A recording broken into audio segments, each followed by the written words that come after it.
à tous, ici Kate, je suis ravie de vous retrouver pour un nouveau live et aujourd'hui c'est un live exceptionnel puisqu'il est en faveur des Rockers ont du cœur édition 2021, c'est la 6e édition. Je vous rappelle le principe de cet événement, eh bien c'est un concert de rock au profit des enfants et il y aura un plateau d'artistes qui vont envoyer du lourd et aujourd'hui on reçoit sur ce plateau du live Kate in the USA le groupe Toy Bloid, qui est dans les loges de la tournée de Ultravomit, il me semble. Vous êtes bien là? C'est Lou et Madeleine. Merci beaucoup d'avoir accepté mon invitation. Comment vous allez? Fatigué. Fatigué? C'est que le premier jour. Et c'est que le premier jour. Vous avez passé. passé. On est en panne et on a très mal dormi. Vous avez dormi dans le bus, c'est ça? C'est ça, il est tombé en panne dans la nuit, il y a eu des aventures, on n'a pas très bien dormi, mais on va pas se plaindre, on est trop content d'être en tournée avec eux, c'est trop cool. Ah ouais. Quand même. Ouais, on a mal dormi. On a mal dormi. Bah écoutez, on va rentrer tout de suite dans le vif du sujet. Je voulais juste vous demander un petit truc. Toy Bloid, alors moi qui suis d'une formation linguistique, j'ai essayé de chercher ce que ça voulait dire. Ça veut dire quoi, Toy Bloid? Bien du tout, rien du tout. C'est un mot qu'on a trouvé, le groupe il existe depuis 15 ans, et je pense que ce mot il a germé dans ma tête il y a 18 ans. Non, c'est rien, c'est un espèce de vague jeu de mots entre tabloïd, toyloïd. Bon, c'est un peu tordu, j'étais très jeune. Et l'avantage juste, c'est que voilà, quand tu tapes dans Google, tu peux tomber que sur nous, quoi. Il n'y a pas de. Exactement. Et oui. Et oui, vu que c'est un néologisme, il n'y a que vous qui êtes associé à ce nom en fait. Absolument. Et alors d'ailleurs, il sonne super bien, on le retient, Toy Bloid. Alors on a peut-être un peu de mal à le prononcer, on ne sait pas si c'est Toy Bloid, Toy Bloid. Bon, c'est Toy Bloid. Pour ceux qui ne vous connaissent pas très bien, même si en ce moment bon, on parle beaucoup de vous et que vous avez une super actualité et que voilà, est-ce que vous pouvez me définir votre style musical et vos influences? Ouais, c'est le rock à fond, hein, vas-y, oui. Ouais, bah, non, non, on a beaucoup écouté étant jeune du rock, style toi, Placebo.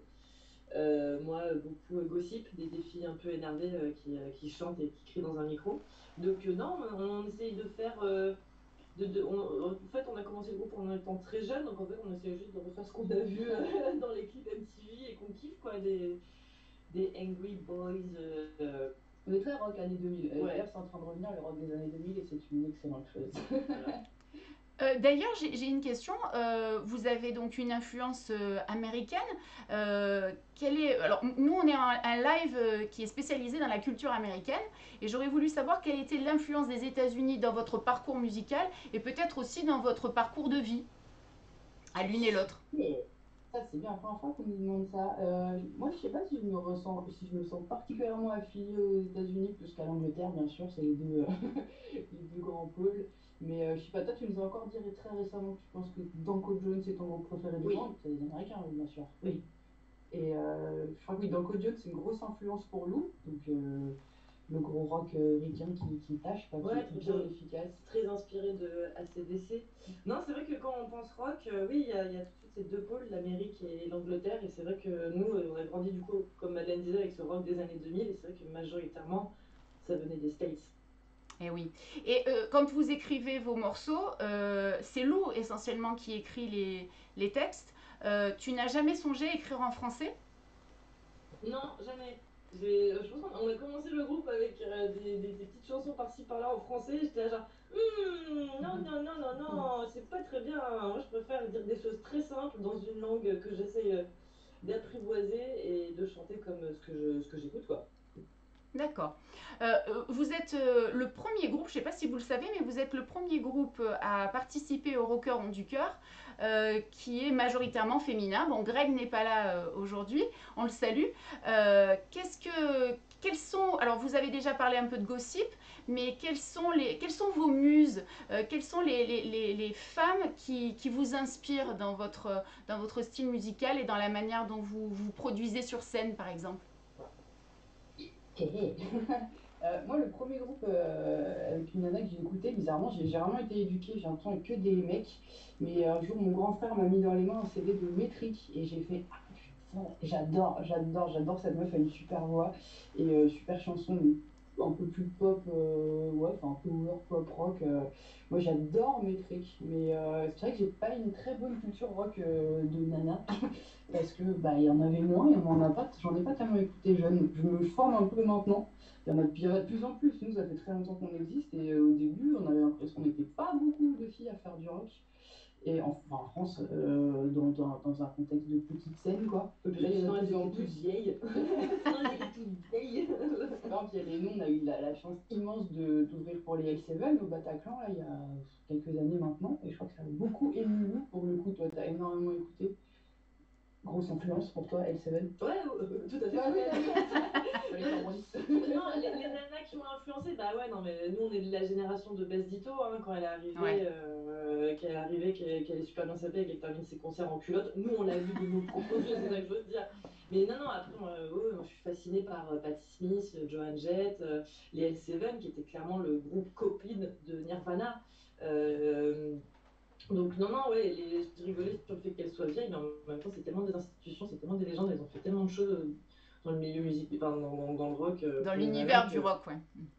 Ouais, voilà, c'est ça. Donc, non, ouais, ouais, je dirais que l'influence principale, voilà, on est génération Besdito. D'accord. Et aujourd'hui, on voit que, bon, bah, elle aussi, elle a vieilli, mais Bichette. Mais c'est vrai que oui, nous, de notre point de vue, on voit de plus en plus de nanas qui se mettent à faire des groupes de rock. Par exemple, en Espagne, elles ont eu les Heinz, qui sont super cool. Nous, sur Paris, on a deux, trois copines qui aussi montent leur groupe, comme les Grands Machis, comme les Slurp. Mais ça bouge, ça fait du bien, ça fait du bien de voir qu'il y a. Le rock est majoritairement masculin, mais il y a quand même des grosses, comment dire, des grosses présences féminines qui font pas de peine et qui font. et qui s'imposent, Qui quoi. s'impose, oui. Et d'ailleurs, 46% des festivals musicaux là, dans le monde entier se sont engagés à respecter la parité aussi bien dans leur programmation que dans leur organisation. C'est-à-dire vraiment sur scène et derrière la scène, il va falloir vraiment respecter cette parité. Alors, il y a ces festivals qui ont pris cet engagement et il y en a d'autres qui ont fait le choix du 100% féminin, donc que des artistes féminines sur scène. Vous seriez tenté plutôt par quoi? Qu'est-ce que vous trouvez le plus juste? Le 100% ou le paritaire? Ah. C'est un sujet qui nous a. Enfin, on s'est souvent posé ce genre de questions parce qu'il y a un moment où on nous proposait donc, souvent des soirées 100% rock féminin et tout. Et au début, ça nous gonflait parce on trouvait ça dingue que ça soit une catégorie à part, quoi, de rock de filles. Donc je sais que moi, ça m'énervait profondément. Et puis finalement, en grandissant, je me dis oui, mais en même temps, il y en a tellement peu que c'est bien de les mettre particulièrement en avant de temps en temps, quoi. Enfin voilà, d'appuyer sur ce truc-là, même si ça paraît dingue d'être obligé Ouais. d'en arriver là, mais pourquoi pas finalement. Et, euh, et donc du coup, pour répondre à la question, je sais pas 100% paritaire, spontanément, je peux vous dire que c'est l'idéal, quoi. Mais est-ce que ça suffira? Est-ce qu'il ne faut pas effectivement plus forcer le trait en faisant que féminin? Je sais pas, je vais dire une réponse nulle à base de il faut les deux. Il faut un peu des deux et ça évoluera comme ça. Ça va prendre du temps encore. Ouais, c'est ça, ça va prendre du temps, mais ouais, faut qu'on sent que les choses bougent. Ouais. Après, Alors, elles peuvent toujours faire machine arrière, donc il faut être vigilant. il faut être très vigilant. Cette Ouais. année, vous avez été récompensé dans une catégorie justement artiste féministe, féminine, pas féministe, peut-être féministe aussi, mais féminine de l'année, donc 2021. Alors c'est une chaîne YouTube, c'est une chanson, l'addition. Greg, il a réagi comment quand il a entendu cette annonce artiste féminine de l'année? Oui, il s'en fiche, lui, c'est content, il arrête pas de dire que. Il est très fier. Il est très fier. Il est très fier bah ouais, d'être avec nous, et il s'en fout, fille, mec, il s'en fout totalement, oui, il était juste ravi. Alors, C'était chouette de gagner ce prix, même si là encore, pareil, c'était une catégorie à part. Il y avait meilleur album tout court et meilleur album de rock féminin, ce qu'on peut dire. et oui, Mais bon, comme quoi il y a encore un peu de travail à faire dans ce ouais, domaine. mais on était très honorés évidemment de Et gagner oui. ça. Hein. Et oui. Bon, on vous félicite d'ailleurs. Merci. Vous êtes un groupe engagé, on le voit sur... voilà, vous êtes engagé d'une manière générale sur votre album Modern Love. on voit que vous soutenez la cause LGBT. Vous êtes logiquement de la partie pour le concert Les Rockeurs ont du cœur le 27 novembre à la Seine-sur-Mer sur la magnifique scène du Casino Joa. Est-ce que c'est la première fois que vous participez à un concert caritatif? Oui, il me semble que oui. Et ce qui est drôle, c'est qu'on va aussi faire celui de Nantes un mois après. Donc c'est là qu'on fait un doublé Rockers Rockeurs ont ont du du cœur, cœur. mais même d'autres organisations. Je vais bien montrer. J'ai l'impression que ça. Les Rockers ont du cœur, c'est sûr que c'est la première fois. D'autres concerts caritatifs, c'est marrant, j'avais l'impression qu'on avait fait quoi. On avait joué au Petit Bain pour l'association de la Maison de la Femme. Ouais, exact. Il y a eu ça. Bon, mais ça arrivait assez peu. Pourtant, c'est meilleur objectif de concert. En tout cas, on vous remercie parce que voilà, vous allez rendre des enfants heureux, vous allez nous rendre heureux. On a hâte de vous voir en vrai sur scène. Vraiment, on est super contents. Est-ce que votre setlist est déjà prête? Oui. Oui, oui. Tout est prêt. Tout est prêt, nickel. Quel est le morceau le plus péchu que vous pensez jouer? Alors moi, j'ai une petite préférence, j'avoue, pour Beauty and the Beast. Voilà.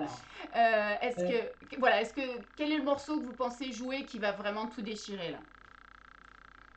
C'est vrai que Beauty and the Beast, c'est celle, moi personnellement, c'est celle où je vais être le plus concentrée parce qu'il y a beaucoup de notes et ça va très vite. Et mais c'est celle où je trouve que moi je ressens ça, mais quand on la commence, on sent qu'il y a un truc genre wow, ok. Enfin, c'est parce qu'elle est beaucoup plus métal que les autres, Ouais. entre guillemets, après ça reste du Talway, mais je pense que c'est celle-là qui est la plus vénère. Après, ouais, ça envoie du lourd. Ouais. Pour la plupart, ouais, c'est ça. Mais celle-là, c'est vrai qu'elle passe un step différent. Là. Alors, si on veut vous suivre sur les réseaux sociaux, quelles sont vos prochaines dates, vos projets immédiats? Avant que je vous laisse la parole, vous allez vous adresser directement aux internautes, mais déjà, quels sont vos projets? Où on peut vous suivre? Qu'est-ce que vous pouvez nous dire sur les prochains jours, prochains mois? Là, déjà, on a la chance de fou d'être avec Ultra Vomit. Là. Oui. Donc, ce soir, on joue avec eux à Bordeaux, demain à Rouen et samedi à Pléban, côté de Brest. Donc ça, c'est trop chouette. Ça fait je sais pas combien de dates qu'on fait avec eux, mais c'est vraiment super, très bon plateau. J'ai les dates, mais j'ai pas de réseau. Et après, on joue à la Cigale avec Mademoiselle K la semaine prochaine. Ah ouais. Pareil, trop chouette. Et ensuite, nous avons la date de Chaville. Ouais, Chaville avec les Pogo par Crash Control, là, donc j'en vénère. J'adore, je sais pas. Donc ça, c'est super groupe de copains qui cartonnent bien, là, c'est top. Et après, c'est vous, je crois, Casino Joa. C'est un beau programme déjà. Les ouais, ça s'étale. Et de toute façon, tout ça est marqué sur un très beau flyer qu'on a fait, qui est sur notre Instagram. Que vous pouvez retrouver sur tous nos réseaux sociaux. Voilà. Okay. Et on est content, la tournée repart parce qu'on avait énormément de dates annulées pendant l'année Covid. Et voilà, ça se reporte, ça redémarre tranquillement, mais ça redémarre. C'est l'essentiel et le public est au rendez-vous. Les gens ont vraiment besoin de voir du spectacle vivant et sont très heureux. Les spectacles que j'ai faits, là, je vois que voilà, il y a des étincelles dans les yeux, comme les enfants des Rockeurs ont du cœur auxquels vous allez participer donc le 27 novembre, qui vont, voilà, grâce à vous, je rappelle le principe. Il n'y a pas de billetterie, vous venez avec un jouet, vous apportez un jouet d'une valeur de 10 € minimum, il faut que le jouet soit neuf, empaqueté, et alors c'est par personne, c'est pas par couple, attention, et voilà, vous pouvez assister donc à un concert, il y aura donc un plateau de fous, on aura bien sûr Toy Bloid, Blancas et Madame Olson qui seront là le 27 novembre au Casino Joa de la Seine-sur-Mer. Alors j'aimerais que vous adressiez directement aux internautes qui nous suivent, qui nous regardent.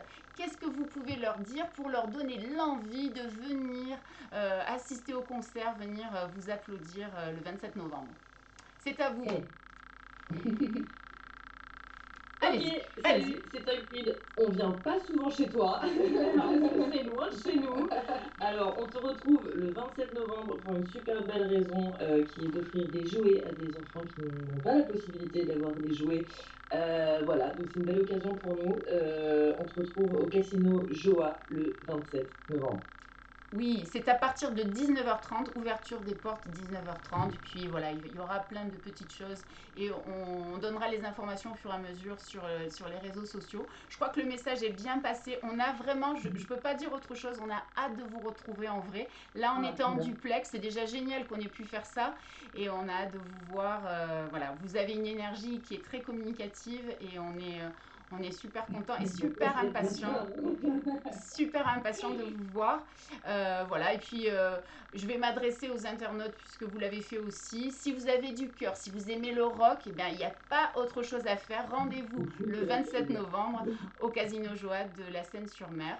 Merci beaucoup Lou et Madeleine. Merci aussi à Greg qui ne pouvait pas être là, mais merci infiniment pour ce duplex. On était ravis de vous recevoir et on se retrouve très vite.